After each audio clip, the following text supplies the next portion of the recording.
OK, bon, voilà. OK. Ben, tu peux partager, tu peux commencer à partager pour avoir ta page titre. On va attendre un petit peu pour être certain qu'on ne part pas à l'avance. Oui, je suis plus habitué à Zoom, fait que là, il faut que je me remette dans le mode. Oui, Voilà, donc je pense que ça devrait être visible. oui, tout à fait. Parfait. Quand je bouge la souris, on la voit aussi? Oui, tout à fait. Excellent. Bon, c'est super. Voilà.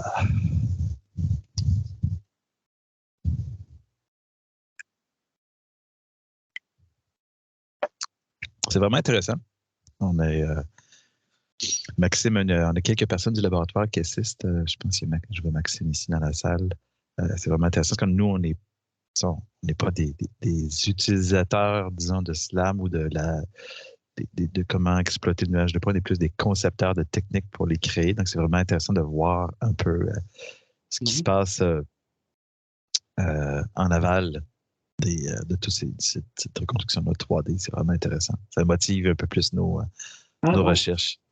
tant mieux parce que c'est un peu le but de Tridifort, c'est justement de mettre ensemble différentes perspectives de toute la chaîne des concepteurs d'algorithmes, utilisateurs d'appareils, développeurs de méthodes, puis etc., jusqu'au bout aux utilisateurs. Oui, c'est une belle chaîne, belle intégration verticale Mhm. du développement jusqu'à l'utilisation. Donc, je suis vraiment content d'être ici aujourd'hui. En tout cas, cet appareil-là, ça a l'air vraiment tout terrain. Je ne sais pas si ça a inspiré les rovers martiens parce que ça m'a l'air assez résistant pour aller dans n'importe quel environnement. Ben, la blague n'est pas anodine parce que à l'origine, ce véhicule-là, c'est un véhicule qui a été développé par des compagnies lors de la crise économique en 2008. Et c'était l'Agence spatiale canadienne qui a fait des contrats à beaucoup de compagnies d'ingénierie canadiennes pour dire développer, nous, un rover pour aller sur la Lune, pour Ah garder bon? les équipes d'ingénieurs employés. Et OK. parce que dès qu'on ne voulait pas perdre l'expertise canadienne sur le développement de véhicules qui se déplacent. Puis la compagnie a décidé, suite à ce contrat-là d'agence spatiale, de le commercialiser pour faire des robots de recherche. Et donc, nous, c'est mon collègue François Pomelo qui s'en est procuré un il y a environ 5 ans. D'ailleurs, là, en ce moment, on est dans une phase d'upgrade. Il a passé de batteries acide plomb à des batteries lithium-ion. OK. Depuis hier, on a maintenant une nouvelle source d'énergie pour ce robot-là parce que c'est, comme on peut l'imaginer, ça consomme beaucoup de courant électrique se promener dans la neige. Ben, tout à fait. Puis en même temps, ben, ça travaille au froid. Donc, Oui, l'efficacité des batteries est diminuée oui, au froid. c'est ça. C'est une Ah, start-up ben, de l'Université de Sherbrooke qui a développé les modules de batterie qui, justement, doivent être chauffés non seulement pour l'utilisation, mais pour la recharge. On va les recharger à moins 20 dehors, ben, ils vont chauffer les batteries à peu près à 10 Celsius, puis après ça, on peut charger le véhicule. Donc, c'est la chimie lithium-ion est particulière, surtout pour le Québec, là. Mais OK. Mais voilà. on voit une recrudescence de développement de toutes sortes de véhicules. J'ai vu une espèce de, de, de motoneige, mais une motoneige, juste une chenille au Saguenay, Oui, là, oui, oui, oui, ils ont c'est développé ça. MTT. MTT, Pardon? d'ailleurs, on est, c'est une compagnie qui s'appelle MTT. Je sais qu'il y a eu elle était, il y a eu un certain partage de technologie entre deux compagnies, mais on essaie d'ailleurs de se procurer le modèle avec deux chenilles, là, avec une articulation pour être capable de la promener en forêt, mais on essaie de mettre la main sur un prototype. Oui, je vous jure, pour nos collègues européens, il y a des engins pour se promener sur la neige qui sont vraiment étranges. Ça ressemble à tout un développement comme on a vu peut-être il y a une centaine d'années où on Oui, développait toutes sortes de nouvelles machines, mais maintenant, avec l'apport de l'électrique, on dirait qu'il y a une recrudescence de cet imaginaire-là. oui, c'est l'électrification, puis l'automatisation, puis le développement de nouvelles formes. Il y a comme une espèce d'effervescence, de diversité biologique au niveau de des véhicules. C'est Oui, oui, intéressant. ça fait très biologique, un peu comme les drones qui sont aussi Oui, un peu biologiques. Mais en fait, cette petite conversation-là nous a amené maintenant, on est dans le bon moment, incluant un petit peu de 2, 3 minutes pour les retardataires. Donc, maintenant qu'on a parlé un petit peu, je vous présente Philippe Giguère. Philippe, tu vas nous présenter un peu l'intelligence artificielle, probablement l'apprentissage profond pour les données 3D. Pour les données, pour l'apprentissage profond, surtout, je vais travailler avec des images. Donc, je suis un petit peu, aujourd'hui, j'étais un peu un électron libre parce que moi, je suis un roboticien à la base. Je ne fais pas la foresterie. Je m'excuse à l'avance si j'emploie les mauvais termes de foresterie. Je ne suis qu'un humble touriste dans votre domaine. Puis aujourd'hui, donc, la conversation que je vais avoir avec vous, c'est comment est-ce qu'on peut utiliser l'intelligence artificielle et la 3D et la 2D, donc les images, pour aider à l'automatisation des opérations forestières. Donc, j'aimerais commencer. Premièrement, vous parler un petit peu de notre laboratoire, le NORLab. C'est un laboratoire de l'Université Laval. Et on a plusieurs axes de recherche. Donc, on a un axe qui s'appelle l'axe SNOW qui se termine cette année, mais qui va être poursuivi. C'est sur le développement de la robotique mobile intelligente autonome en milieu difficile, donc particulièrement en milieu à la forêt boréale et dans des conditions hivernales. Donc, c'est une niche qu'on s'est donnée pour faire notre recherche. On a aussi eu des projets sur la robotique souterraine. Donc, mon collègue François Pomerleau a participé avec certains membres du laboratoire au concours DARPA SOPTI, qui consistait à déployer des flottes de robots intelligents dans un milieu souterrain pour faire ce qu'on appelle du situational awareness, pour trouver essentiellement des artefacts et obtenir des pointages. Ils ont eu quand même des succès, ils ont remporté de nombreux prix dans les millions de dollars. Mais l'axe aujourd'hui avec lequel je vais m'entretenir, surtout avec vous, c'est l'axe sur la partie foresterie. Donc, on a plusieurs étudiants, on a environ 7-8 étudiants qui travaillent sur comment développer des techniques d'IA, des techniques de localisation, de déplacement pour des véhicules autonomes en milieu forestier. Donc, c'est des recherches qui sont faites en collaboration avec FORAC, qui est un consortium de recherche à l'Université Laval qui s'intéresse beaucoup au développement de l'industrie forestière québécoise. Et aujourd'hui, je vais vous parler principalement de 2 sujets. Donc, le premier, c'est sur la cartographie SLAM 3D. Benoît en parlait beaucoup au début. D'ailleurs, j'ai modifié un petit peu ma présentation pour m'aligner un peu sur ce qui a été dit. Et ce qui est important, aujourd'hui, nous, au laboratoire, ce qu'on fait, c'est qu'on n'est pas nécessairement des utilisateurs de la technologie SLAM, on est plutôt des développeurs de techniques SLAM. Donc, pour nous, c'est vraiment, on part du LIDAR, de la centrale inertielle, et on va créer des cartes 3D. On travaille aussi beaucoup avec les perceptions artificielles, donc l'image. Je sais que le sujet principal est le LIDAR, mais pour moi, la caméra, la perception visuelle est importante en foresterie. Il y a beaucoup d'informations qu'on peut obtenir grâce aux caméras. Donc, c'est les 2 sujets sur lesquels je vais entretenir. Et je m'excuse à l'avance. Je vais souvent passer de LIDAR à image, mais normalement, le contexte devrait vous permettre de bien saisir si je parle de LIDAR ou de caméra. Donc, on parlait de SLAM. Qu'est-ce que le SLAM? Donc, c'est la technologie de Simultaneous Localization and Mapping. Donc, c'est l'idée qu'un robot, lorsqu'il se déplace, ou un capteur dans votre situation, lorsqu'on déplace un capteur, bien, on obtient des scans qui sont locaux. Et le SLAM, essentiellement, c'est un jeu de faire un puzzle. Donc, on va prendre les scans et on va les assembler un en-dessus de l'autre, un peu comme une espèce de courte pointe, en utilisant les caractéristiques géométriques lorsqu'on fait l'assemblage. On veut essentiellement recaler les nuages pour qu'ils s'assemblent de façon très, très, très, très belle. Et vous voyez ici, justement, c'est un des robots qui était déployé dans les souterrains aux États-Unis lors du concours. Et on voit la partie qui est illuminée en blanc. Ça, c'est le scan actuel, si vous voulez. Comment le scan est utilisé pour venir se localiser dans cette carte-là. Si vous voyez des éléments de la carte qui disparaissent, c'est normal. C'est simplement que pour des questions de gestion de mémoire, on ne peut pas stocker la carte au complet en mémoire. Donc, ce qu'on fait, c'est qu'on évacue une partie de la carte sur le disque dur. Et après ça, on la recharge en mémoire lorsque le robot est situé proche de la zone. Je disais au début de la présentation, nous, on est des concepteurs de SLAM, donc on utilise notre propre librairie qui s'appelle les Point Matcher, qui a été développée par, je répète encore, mon collègue François Pomerleau depuis environ une quinzaine d'années. Donc, nous, on a vraiment les 2 mains dans le cambouis. On part du capteur et on va faire nos cartes 3D. Donc, on ne s'intéresse pas juste au souterrain. Vous voyez ici un cas un peu extrême. On veut vraiment faire du SLAM dans toutes les conditions possibles, ou en hiver, mais aussi lorsqu'on est soumis à des fortes accélérations. On entend un petit peu les étudiants rogner parce qu'à la fin, le prototype se brise, fort heureusement. Aucun LIDAR n'a été endommagé lors de cet essai. On travaille donc en forêt, beaucoup. Et ici, vous avez un exemple de carte SLAM 3D qui est faite à partir de justement notre module LibPointMatcher. Vous avez Jean-François qui pilote manuellement le robot. Donc, on a installé un LIDAR, c'était un HDL 32E qui nous avait été prêté à l'époque par l'Agence spatiale. Et on voit donc la flèche en rouge nous indique la position du robot à l'intérieur de cette carte-là. Mais on peut voir, ce qui nous intéresse ici, c'est vraiment de voir les différents arbres. Donc, on voit les arbres qui apparaissent, qui sont quand même un peu floutés. C'est normal. Donc, le HDL32 est une technologie quand même qui date de presque une dizaine d'années. Et aussi, comme notre lidar est placé sur un véhicule qui est petit et subit beaucoup de vibrations, ben, c'est sûr que ça va venir affecter la qualité des nuages de points et surtout aussi de l'assemblage des nuages de points. Nonobstant ça, on a réussi à démontrer en 2019, comme beaucoup d'autres personnes, donc on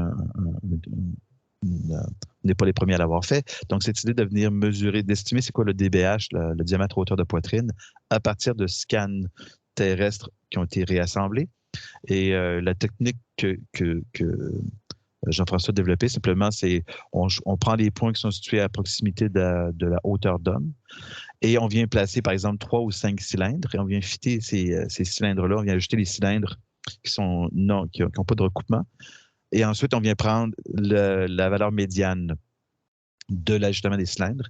Et ce qu'on a obtenu dans différents jeux de données pris au Québec, on avait entre 2 et 4 cm d'erreur en moyenne, dépendant si c'était une forêt qui était mature ou une forêt qui était plus jeune, présence d'occlusion dans les scans, et ainsi de suite. Et si vous êtes intéressé de notre jeu de données, vous allez le voir aussi dans la présentation, un des objectifs qu'on se donne, nous, au laboratoire, c'est de toujours relâcher nos jeux de données le plus possible afin d'accélérer la recherche dans le monde. Donc, on a ces scans-là qui sont disponibles donc, pour au-dessus de 1300 arbres. On a aussi démontré que le genre de technique SLAM peut fonctionner à grande échelle. Donc, on avait placé un lidar soit sur un motoneige ou en le déplaçant manuellement. On a réussi à démontrer qu'on est capable de faire des cartes à l'échelle kilométrique avec cette technologie-là. Maintenant, si on bascule du côté image, on s'intéressait aussi en foresterie, c'est important de connaître l'essence d'arbres. Donc, on a utilisé, sans grande surprise, le deep learning pour venir classifier des images d'écorce. C'est important de choisir l'écorce parce que l'écorce est toujours présente selon la saison, mais aussi lorsqu'on coupe l'arbre, ce qui reste, ben, c'est juste essentiellement le tronc avec l'écorce. Donc, on se posait la question, est-ce qu'on est capable de venir reconnaître cette essence-là? Encore là, sans grande surprise, on a commencé par développer un jeu de données. Donc, on a récupéré 23 000 images qu'on a manuellement rognées pour ne mettre que l'écorce. Encore là, le jeu de données est disponible. Et en bout de ligne, donc, vous avez ce genre d'images qu'on a obtenues sur 23 essences. On n'en a utilisé que 20 puisqu'il y avait 3 essences qu'on n'avait pas suffisamment de photos pour faire l'entraînement du réseau de neurones profond. Et on a quand même été surpris, on a réussi à obtenir environ 98 % de taux de succès sur 20 essences. Donc, ce que ça démontre, c'est que l'écorce est suffisamment riche pour permettre l'identification de l'essence. On continue maintenant ce projet-là, mais on utilise maintenant des images de plein pied. Et on va utiliser un jeu de données qui s'appelle AutoArborist, qui a été développé par Google, mais qui apporte, à mon avis, une technique qui est importante, c'est sur le concept de saisie de données opportunistes. Donc, on le sait tous, Google a des véhicules qui circulent avec des caméras et ils ont donc pris des photos de beaucoup d'arbres en milieu urbain. Et ce qu'ils ont fait, c'est qu'ils ont croisé les dossiers, les bases de données des villes qui avaient répertorié les arbres dans leur ville avec leur essence, parfois le DBH, ainsi de suite. Ils ont donc croisé les coordonnées GPS de la base de données avec les images qui ont été récupérées par les véhicules de Google. Et ce que ça donne, donc, c'est un jeu de données qui est quand même assez conséquent. On parle d'environ 6,5 millions d'images pour 344 essences d'arbres. Donc, c'est ce jeu de données-là que Vincent Grondin, l'étudiant au laboratoire, va commencer à utiliser pour maintenant faire la reconnaissance d'essence, mais à partir d'images de plein pied pour les arbres. On s'est aussi intéressé à savoir, bon, on peut reconnaître l'essence avec les images. Est-ce qu'on peut reconnaître un individu? Donc, si je vous montre des images d'écorce, est-ce que je peux utiliser l'écorce, la forme de l'écorce comme étant essentiellement une empreinte digitale? Et ensuite, nous permettre donc de faire le suivi d'un arbre au fil du temps. S'il est coupé, on peut donc le retracer à partir de son empreinte digitale.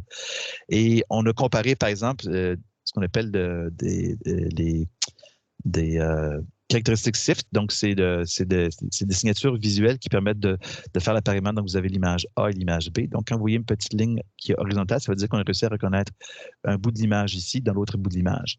Et le nombre d'appareillements nous donne, dans le fond, un peu un vote pour dire est-ce qu'on pense que les deux images proviennent de la même de la même surface physique. Et ce qu'on a développé, nous, c'est une technique basée sur l'apprentissage profond, encore là. Mais on voit qu'on est capable d'avoir beaucoup plus de pigments entre les images, malgré les changements d'illumination. Si vous remarquez ici, vous avez des ombres ici. Donc, on a fait exprès, on a voulu faire un système qui était très résistant aux ombrages, puisque l'écorce est texturée. Donc, on a réussi à ce niveau-là. Donc, à démontrer que oui, on peut utiliser l'écorce d'un arbre comme une empreinte digitale. Mais probablement, ce qui vous intéresse le plus aujourd'hui, c'est savoir, OK, les opérations forestières, est-ce qu'on peut imaginer les automatiser à partir de l'intelligence artificielle, des caméras et des lidars? Donc, un premier projet sur lequel on a planché, c'est l'idée d'utiliser des caméras pour nous permettre d'automatiser la coupe à l'aide d'abatteuses groupeuses. L'idée de base, c'est vous avez une abatteuse groupeuse, vous avez un arbre, vous installez un capteur, ça pourrait être un lidar ou une caméra, et on connaît la position de ce capteur par rapport, par exemple, au centre de masse de la batteuse. La flèche est instrumentée de sorte qu'on peut connaître la position de la tête d'abattage par rapport à ce point fixe, le centre de masse. Et en bout de ligne, on vient peindre l'environnement avec notre capteur, lidar ou caméra. L'objectif, c'est de retrouver la position de cet arbre dans nos mesures. Et si on est capable de retrouver la position de l'arbre dans nos mesures, dans notre image, par exemple, eh bien, on obtient une chaîne cinématique complète entre la position de la tête et la position de l'arbre, ce qui nous permet par la suite, donc, de planifier une trajectoire pour venir saisir l'arbre, le couper essentiellement. Donc, on a utilisé encore là de l'intelligence artificielle, des réseaux neurones profonds. Et à partir d'une image, ce qu'on vient faire, c'est d'abord détecter la position de la base de l'arbre, puisque c'est ce qu'on veut venir couper. On va avoir une classification disant 95% de confiance que ceci contient un arbre. On vient ensuite trouver tous les pixels dans cette rognure-là qui appartiennent à l'arbre. Et ensuite, on vient trouver ce qu'on appelle des points, des key points, donc des points clés. Un point clé qui constitue l'endroit où on voudrait que la machine vienne couper l'arbre. Et ensuite, on peut en avoir d'autres points clés qui nous permettent d'estimer le diamètre et aussi donc prendre des mesures en faisant la coupe des arbres. Donc, voici le genre de résultats qu'on a obtenu. Donc, lorsqu'on utilise des cartes graphiques modernes, on obtient environ 5 images par seconde pour le taux de traitement.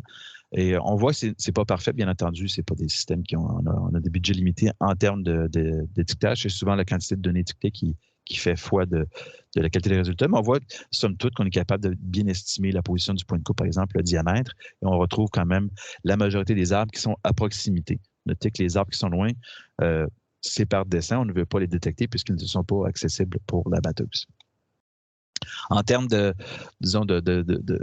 résultats quantitatifs, on voit l'erreur ici de localisation du point clé pour la coupe. Ce qu'on voit, donc, c'est une répartition qui, avant tout, les erreurs sont surtout verticales. C'est normal parce que l'arbre a une structure, c'est difficile de trouver l'information longitudinale. Horizontale, c'est facile parce qu'on a les bords de l'arbre qui nous renseignent beaucoup dans l'image. Donc, on a une erreur à peu près d'environ, je vous dirais, 5 cm horizontalement. En hauteur, c'est peut-être au l'ordre de 10-15 cm. Mais essentiellement, lorsqu'on coupe l'arbre, l'important, c'est d'être capable de viser le centre du tronc. Et ce que ça démontre, c'est qu'avec une caméra, c'est quand même possible de venir retrouver cette position-là, donc d'automatiser possiblement l'abattage à partir de caméras. Un autre projet qui nous intéressait, c'est sur la saisie de bio de bois au sol, parce qu'on coupe l'arbre, on le dépose au sol en forme de bio.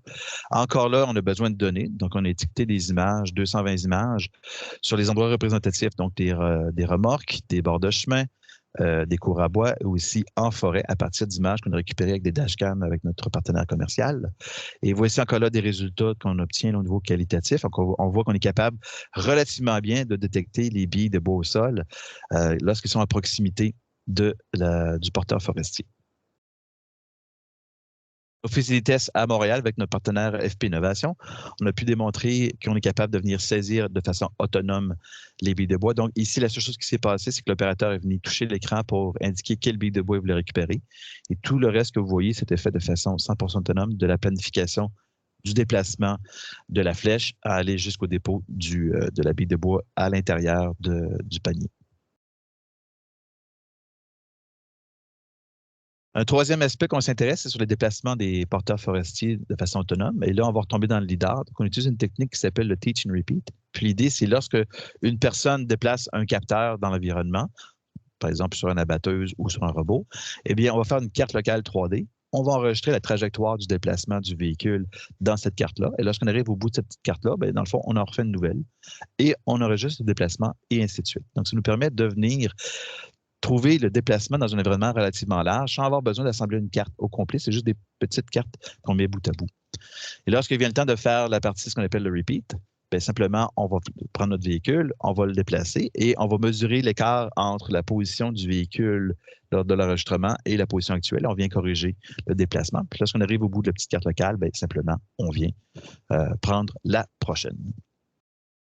Donc, je vais démontrer ça. Bien, mon collègue François, avec son équipe, a démontré comment on pouvait, sur une semaine et sur 20 km de trajectoire, venir répéter de façon... ils ont eu essentiellement un seul échec en une semaine. Vous voyez justement comment le robot vient suivre le petit sentier ici. Donc, c'est basé toujours sur la trajectoire qui a été enregistrée. Et comme on a fait ça sur une semaine, eh bien, ça a permis de démontrer que peu importe si je fais ça le jour ou bien la nuit, ou avec du vent ou sans vent, il y a même eu des précipitations de neige, bien, on est capable de se souvenir où on a déjà passé. Donc, ça nous permet de facilement automatiser, en théorie, les opérations de transporter le bois, puisque si j'instrumente mon abatteuse, j'ai mon abatteuse qui a fait la carte 3D, on a la position des billes de bois au sol, bien, après ça, mon porteur va pouvoir venir suivre, si vous voulez, le tracé qui a été fait par le tracé virtuel qui a été fait par l'abatteuse pour venir récupérer les billes de bois au sol. Donc, la suite, où est-ce qu'on s'en va maintenant au laboratoire un peu avec tout ça? On s'intéresse beaucoup, je vous mentionne, le concept de données opportunistes, donc avec une start-up qui provient de notre laboratoire qui s'appelle le groupe Carvi. Eh bien, on a installé un lidar sur une abatteuse, donc une nouvelle technologie de lidar, c'est un single beam qui fait beaucoup de balayage rapide. Donc, le point de vue est plus limité, mais il est en sécurité à l'intérieur de la cabine. Et on voit ici les images qu'on récupère de vidéos. En plus de récupérer le nuage de points 3D, donc on récupère toute cette information-là de façon opportuniste. Notre objectif est d'obtenir environ une centaine d'heures de ces données-là. Donc, on voit quand même un nuage de points assez précis avec ce capteur. On a aussi développé une technique, là, on a créé nous-mêmes notre propre sac à dos pour récupérer caméra, lidar, encore là, GPS. Donc, ça félicite les déploiements. Et finalement, bien, avec toutes ces données non étiquetées, est-ce que je peux commencer à faire l'apprentissage automatique pour apprendre à couper des arbres? Ou, par exemple, pour faire des scans 3D et ainsi de suite. Donc, c'est vers là où on s'en va parce que vous le savez très bien, les déploiements terrain coûtent très cher. Donc, si on peut utiliser l'équipement forestier pour récupérer les données pour nous, pourquoi pas? Et voilà, j'ai réussi à rester presque dans les temps. Donc, vous avez ici une liste de contributions qu'on a fait au laboratoire. Donc, là-dessus, je suis prêt à prendre vos questions. Merci beaucoup, Philippe. Très, très animé comme présentation. C'est très intéressant. Je vais regarder ici, c'est première question donc de Jean-François Côté. Oui, merci Philippe. Super, toujours intéressant de t'entendre. C'est rafraîchissant aussi. Je me demandais un peu, parce que bon, j'avais vu les travaux avec les détections des troncs et tout, des images 2D, mais en quoi finalement, ce serait quoi l'apport d'ajouter le 3D là-dessus? Et ça ajoute pas une complexité, je dirais pas inutile un petit peu, mais c'est quoi vraiment l'avantage d'utiliser la donnée 3D sur les abatteuses versus utiliser juste l'information de la caméra? Bien, la première question, c'est, ou la première sous-réponse, c'est on ne sait pas encore. Okay. Entre la caméra et le lidar, qu'est-ce qui est le meilleur? Parce qu'on avait justement une start-up de Suède qui, eux autres, ils font une technique basée sur le lidar. Parce que le lidar, c'est intéressant. On a la structure 3D, ce qui est très importante, ce qu'on n'aura pas tout à fait avec la caméra. La caméra nous donne beaucoup d'informations de la géométrie relative. Mon arbre est droit, il est croche, mais je n'ai pas en centimètres. La raison pourquoi j'arrive avec des métriques de distance, c'est qu'on utilise une caméra stéréo qui vient nous donner la distance par rapport au tronc d'arbre. Après ça, on vient estimer la largeur. Règle de 3, on arrive à la largeur. Puis, donc, le lidar, quelque part, c'est ce que les gens pensent pour l'automatisation. Le problème, c'est que le lidar, souvent, c'est une pièce mécanique qui tourne. Les fabricants d'équipements forestiers ne veulent pas d'équipement avec une pièce qui tourne. Pour eux autres, c'est un facteur de risque. C'est une pièce qu'il va falloir changer régulièrement, puis ça peut faire peur à leurs clients. La caméra, ça coûte 5 $, 10 $, il n'y a pas de pièce mobile. Donc, à terme, c'est ce qu'on voudrait être capable de tout automatiser avec des caméras. On sait que c'est possible. Pourquoi? Parce qu'on a 2 yeux. Les opérateurs utilisent leurs yeux, sont capables de le faire. Par contre, avec le lidar, ce qu'on obtient aussi, c'est C'est l'information comme, par exemple, le volume de coupe. On peut peut-être estimer c'est quoi la longueur des billes de bois au sol pour venir voir ce que ma tête est en train de se décalibrer. Qu'est-ce que j'ai laissé au sol comme biomasse? C'est le genre d'information qu'on peut venir récupérer par la suite, en plus d'avoir l'information qui permettrait peut-être d'automatiser mon porteur forestier par la suite. Donc, on peut faire un jumeau numérique 3D très précis avec le LIDAR.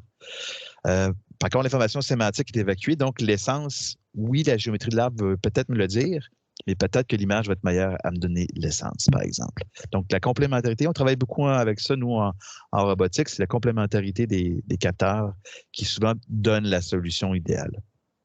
Parfait. Un gros merci. Merci, Jean-François. Très bien, merci. Il y a Valentin Bonhomme qui avait une question à poser. Donc, Valentin, tu peux allumer ton micro. Est-ce que vous m'entendez? Oui, très bien. Bonjour Philippe, merci beaucoup. J'avais une question du coup, c'était est-ce que à terme, ce serait utile d'avoir du coup les deux parties, c'est-à-dire à la fois utiliser le lidar et à la fois aussi utiliser la photo en même temps pour avoir plus d'informations et pour que ce soit plus précis aussi? Absolument, et ça va au-delà de juste le cadre de dire je veux plus d'informations. De plus en plus, ce qu'on remarque en intelligence artificielle, c'est l'utilisation de la multimodalité pour favoriser des apprentissages qui sont, disons, plus robustes, qui généralisent mieux. Tout le monde ici a probablement utilisé ChatGPT. De plus en plus, on va voir des modèles de ChatGPT qui utilisent un modèle CLIP qui fait à la fois de la sémantique et de la vision. On a des modèles qui font de l'audio, des modèles qui font non seulement faire de la 3D. Et je vous dis pourquoi c'est important la multimodalité en intelligence artificielle, parce qu'on peut commencer à faire des algorithmes d'apprentissage qui sont du genre, à partir de l'image, prédis-moi la 3D. Ou à partir de la 3D, prédis-moi l'image. Parce que ce qui coûte cher en intelligence artificielle, c'est de payer des gens à venir cliquer dans les images pour étiqueter. Mais si j'ai une deuxième modalité, puis je fais juste demander au réseau de prédire la deuxième modalité, le réseau va apprendre énormément sur la sémantique ou sur la géométrie de l'environnement. Donc, ce que ça veut dire, c'est qu'avec un coût relativement faible, je peux ramasser quelques milliers d'heures de vidéos et de lidar synchronisés. Et après ça, je mets ça sur mon serveur et je vais obtenir un réseau qui, à la base, va être relativement bon à faire quelque chose. ChatGPT, c'est exactement ce qu'ils font. Ils vont downloader essentiellement l'essentiel de l'Internet textuel. Ils vont cacher des mots. Ils vont dire « prédis-moi le mot manquant ». Et c'est comme ça qu'ils vont faire, disons, 99% de l'entraînement de ChatGPT. Et on voit la qualité des résultats juste à faire ce jeu-là. Alors, si on fait l'équivalent avec LIDAR, caméra, ben, on va avoir des modèles de perception en foresterie qui vont être nettement supérieurs à ce qu'on fait maintenant. Merci beaucoup. Ça fait plaisir, Valentin. Et puis, il y a Christina Budé qui a aussi une question. Christina, ton micro est allumé, oui. Oui, bonjour. J'ai été impressée par la traçabilité via l'écorce d'arbre. Quel avenir vous pensez qu'on peut avoir? Est-ce qu'on peut l'utiliser de façon légale, par exemple, pour des coupes forestières, dans des zones, si on scanne d'abord une zone, par exemple, un parc où on sait qu'il y a des coupes illégales, pour démontrer que parfois on a de la difficulté de dire l'arbre qui se trouve dans la cour à bois, est-ce qu'il provient de la réserve? Effectivement, ça serait une application intéressante. Je vous dirais, je ne suis pas un expert de la traçabilité. Pour nous, c'était vraiment la question de savoir est-ce que je peux juste le reconnaître. Mais je peux voir que si on a des forêts, par exemple, je pense à l'Ouest canadien, parce qu'on a des forêts anciennes qui sont millénaires, qui n'ont pas été coupées. Clairement, on pourrait effectivement faire un premier un relevé, essentiellement prendre les empreintes digitales de tous les arbres, les conserver, puis un inspecteur pourrait, en théorie, s'il voit un camion qui passe, pourrait prendre des photos de l'écorce pour dire ah, non, en passant, on peut retracer cet arbre-là à une forêt ancienne. Surtout que si on peut faire une erreur sur une empreinte digitale, mais le problème, c'est que je vais avoir peut-être 50 troncs. Ce qui va arriver, c'est que si j'ai 25 troncs qui me disent non, ça vient d'une forêt ancienne, probablement qu'on va dire que les autres viennent aussi d'une forêt ancienne. Donc, on va avoir le volume d'informations va aller dans le bon sens pour nous aider à répondre, à savoir si oui, est-ce que ça provient d'un endroit qui n'aurait pas dû être coupé. Donc, je trouve l'application vraiment intéressante à ce niveau-là. Merci beaucoup de la suggestion. D'accord. Merci. Merci beaucoup, Philippe. Je ne vois pas d'autres questions. Oups, il y a Thierry qui vient de se lancer juste avant que le coup prêt tombe. Donc, Thierry, tu peux Ouais, bonjour. peut-être. Merci beaucoup pour la présentation, c'est impressionnant. Mais je rebondis sur la traçabilité là, parce que c'est aussi des questions qui nous intéressent pas mal en France là. Et on a justement des projets sur la traçabilité, mais plutôt à partir des sections de troncs. Oui. Un peu le même principe, hein, empreinte digitale au niveau de la section des troncs. Quel est ton sentiment là-dessus? Ça va probablement être possible. Je sais qu'il y avait j'avais des collègues qui ont utilisé un peu le même genre de technique pour faire la traçabilité sur c'était sur des lingots d'aluminium. Parce qu'il va y avoir une empreinte sur le côté et on le sait en ce moment, il y a beaucoup de contrefaçons dans le monde pour les métaux, pour les pièces d'aviation. Donc, d'être capable de faire un suivi de ces trucs-là est quand même, je pense, intéressant. Je pense que oui. La seule chose, j'ai l'impression que la richesse, l'unicité de l'écorce, je pense, est plus grande que pour la forme des lignes, des cernes. Mais c'est certainement quelque chose qui serait intéressant à explorer. Tout ce que je peux dire, c'est que je pense que la technologie est mature de toute façon au niveau de l'apprentissage profond pour être capable d'y arriver. La plus grande difficulté, ça va être de collecter le jeu de données.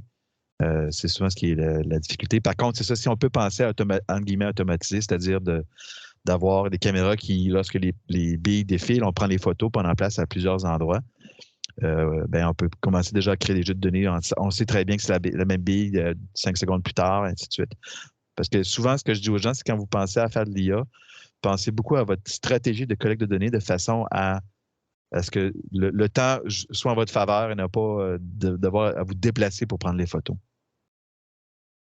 OK, merci. Merci Thierry.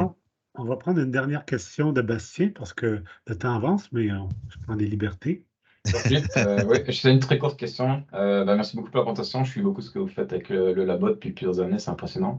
J'avais juste une question, est-ce que vous avez aussi fait de l'investigation de reconnaissance d'essence, mais cette fois à partir plutôt de la 3D et pas juste des images? Parce que je sais qu'il y aura peut-être moyen d'entraîner, mais c'est compliqué dans le milieu forestier. Je veux juste avoir votre avis là-dessus. On commence de plus en plus à faire de la 3D, de l'IA en 3D. On a des projets sur les voitures autonomes, des projets sur segmentation d'arbres, des projets sur la segmentation d'images de points en milieu urbain. Effectivement, avec le projet, par exemple, de ramasser la donnée sur la batteuse, que là, je vais l'image et la 3D synchronisée, si les travaux de Vincent fonctionnent bien sur la reconnaissance d'images plein pied, ça veut dire que je peux venir étiqueter mon nuage de points à partir de l'image, avec peut-être une certaine erreur. Et là, commencer à dire, là, je vais entraîner un réseau de neurones à faire de la 3D à partir de l'étiquette qui me provient de l'image. Donc, c'est un peu... On fait en anglais, il y a du dog fooding. On mange notre propre bouffe à chien. L'idée, c'est qu'on développe des outils d'IA pour nous faciliter notre travail de faire des outils d'IA, quelque part. Puis, en passant, Bastien, j'aime beaucoup aussi vos travaux. Donc, je suis content de vous rencontrer aujourd'hui. C'est dommage de traduire au Nouveau-Brunswick, c'est rendu plus loin. Ah, mais je suis à Sherbrooke, donc je ne suis pas très loin. Bon, c'est super. J'ai déjà discuté avec Maxime, c'est vraiment, je peux passer au labo, ça m'intéresserait de voir un peu ce que vous faites. Parfait. Merci beaucoup pour la question.